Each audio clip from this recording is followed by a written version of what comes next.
Stroke ang pispis di ako na sa init ni Guro. A day in my life as a fast car student. Ano, tara? So today, mabalik kita. Pero before sina, may katuan tanay sa Capitol. Kaya maging kuha ko anay nga something sa dealer namon. Tapos na garants ko anay sa mga gipang sugo ni Mapa. Grabe, ginabalansin mo pa na iyasyang. And after sina, kay nalita ko kay like super traffic that time. I don't know, siguro may event. Amo to nga pagabot ko sa West. Yung mga 10:20 na siguro. So very fast. Kuya like labi na dalagan ko.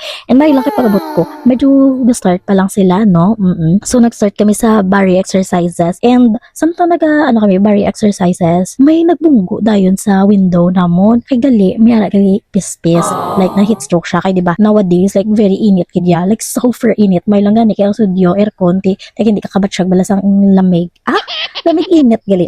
Sang init.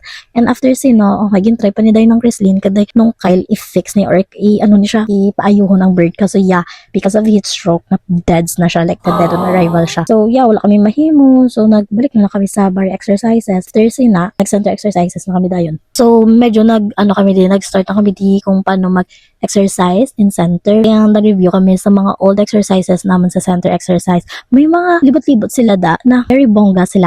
Ang ngayon sila day. Yeah, that's all for today, guys. See you in the contemporary. Bye-bye!